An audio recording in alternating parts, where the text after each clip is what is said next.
All right, hello everyone. Welcome. Actually, today we're going to be doing something new. I'm going to be showcasing my anime figures. So, I have a whole bunch of them. I think I almost have 100 of them. I'm not entirely sure. I'll make sure to do counts. First, we're actually going to be unboxing 4 of my anime figures. I was going to move, but now I am not going to move anymore, or I might. Who really knows? But I am going to be unboxing them as I do want my room to have some flair to it, so might as well just post up my anime figures. So right here, what I have on display, what you guys watching, is actually a Halloween version of Rem. This is actually one of the first figures that I've ever bought. This one is a complete unboxing, like a brand new one. As you saw, I had to pull up my knife so I can get rid of the stickers. I'm not entirely well assured that the stickers are not going to peel off the box. I don't like damaging boxes. I might resell these figures at one point in time. But yeah, this was one of the first figures that I actually bought, and I got it as one of the last figures because I bought it during the beginning of COVID, and I believe I bought it through Crunchyroll, and Crunchyroll kept on delaying it because of COVID. As you know, I think their primary shipping method wasn't available at the time. And when they did finally ship it, I think it took about a month before it got onto my house. I'm not entirely sure. But here we have Crystal Rem. And one thing that you will notice in future videos, and actually this one video as well, is that I have a lot of figures of Rem. I have spent a copious amount of money on Rem. And maybe I have a problem, maybe I don't. Who really knows, honestly. And, you know, I'm currently displaying, twirling around the figure. Just letting you guys know how the process is. You know, you see all the plastics down there. I do try to keep the plastics of the anime figure as I'm putting them back into the case right now, as you can see. It's because when I transport my anime figures, I will be placing them back into cases. So, and it's mostly because I don't want to damage them at all. Now, this figure of Rem actually cost me around 1,150. What was it? Hold on, let me double check. 15,000 yen, or goes around $140 USD. I did do a payment plan with Crunchyroll where basically I paid them like a quarter every couple weeks. So I did pay it off like that, and now it's going for about the same price, 15,000 yen. Some retailers or some people are actually selling it for even less. So you can actually get the figure for less right now. So it's not too much of a profit. But, you know, I didn't buy that figure specifically for a profit. I bought it because it was Rem. There's not a lot of figures in my collection that were bought for a profit. But there are some figures in my collection that I can sell for profit. Right here, we actually have Makoto Nijima. This is from Persona 5. If you're not in tune with the Persona series, I would suggest that you will. Because Persona 5 is a really good game. Never got to finish it, but it's still good game nonetheless. And let's see. Let me pull up Makoto Nijima. So this figure, I actually like it so much because it comes with Johanna, which is her persona or her stand, whatever you like to call it. And, it's incredibly detailed. I paid a lot of money for this one. It shows here that it was currently in stock for, let's see, I bought it for the initial release on 2019. And I think it was an initial release or it was a re-release. I believe it was a re-release, but I'm pretty sure I spent almost either $200 to $300 on this. I think it was in Crunchyroll that I bought it because that was the only way for me to get it. Its original pricing was 23,000 yen, or about $220,000. 220,000. Well, what am I talking about? $220, not 220,000. Oh my lord. Okay, and then we have and then it's currently planned for another release in 2024 for 30,000 yen, or $300.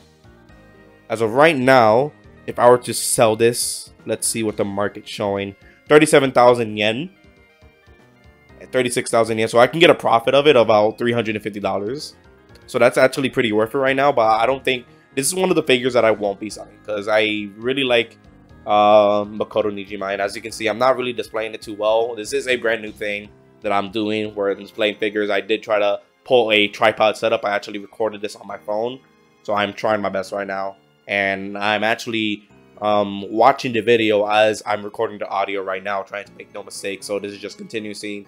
I'm not trying to make any cuts or anything like that. And right there, I'm actually dusting it because there was a bit of dust on it, and I had a condensed air can, which I need to get more of. I'm pretty sure I have like at least 1 or 2 more left. That one did run out of air as I was dusting Johanna, so that's very, very sad. As you can see, the figure itself has like shine all around it. Gonna get that little chrome feel. It's like really, really good. On this part, I did a bit struggle trying to get it set up. I was trying to figure out where exactly Johanna was supposed to go onto that stand. I did eventually figure it out, which is why you saw that cut right there. And then I'm gonna go ahead and struggle over to get Makoto on there. And yeah, Makoto was also one of the ones that one of the confidants, as they say in the game. One of the ones I did try to put in or get up further up. I don't know how to explain it. Ooh, Lord. Okay. One of the ones that I got maxed out first, and I did try to date Makoto in the game as well. So I didn't finish the game, so that's pretty sad. But I am waiting for Persona 5 Royale to come out again. Well, it's already come out onto the Steam, but I'm waiting for a discount to go in there and I can buy that game, play it on my Steam Deck. So that's pretty cool. But yeah, so this is one of my favorite figures in my collection. It's going to be sitting on my desk, so I'm going to be putting that over to the side right about now. But first, I'll display it. But after I display, I will be putting that over to the side. And as I twist my head, because I already made the video, it's already sitting right next to another figure, a unique one that we'll be looking over on a next video. And now right here, this is just a cheaper version of these anime figures. These are actually not considered to be technical anime figures, but they're still registered to be ones. These are actually noodle stoppers. So didn't know this, but when I first started collecting anime figures, apparently they have noodle stopper anime figures where you can they don't have a stand or anything. They literally just sit on top of your ramen noodles or your instant noodles, just so you can keep the heat in there. If you ever made ramen noodles before, that's what really happens. So you put them on there and you sit down the anime figures there just to keep the heat in, and that's pretty cool. I've never used it before just because I don't want any of my anime figures smelling like ramen. I don't think that's a pretty cool thing to do. And I did buy the set for this because it's Rem and Ram. I don't like Ram too much, so there's barely figures of Ram that I really have, and if I do have any Ram figures, it's because I bought the set of Rem and Ram, so both of them. So let me check on this, see what the price is going for on these figures and what I bought them for, if I can find them. Because let's see, I don't think I had them registered on my figure profile. Oh man, I don't. Okay. Fantastic, I don't. Well, I can give you a general thing about it. So basically, they're cheap noodle stoppers. What else can I say? They're about like $20, $15, probably around that. And if I were to sell them, I'll probably sell them around the same price. They're not gonna increase the price or anything like that. And there I go again, keeping my boxes because I just like to have my boxes there. Don't really want to get rid of those because I do need to put those in. And as it shows, they don't have a stand, they just sit on there. So I have a shelf in the back of my room. I just hang them off of my shelf right next to any other anime figures, and then from there I'm gonna poorly display all the figures that we opened up this video. And just like that, we got those figures in, and I really hope that you guys liked it, and subscribe. Thank you.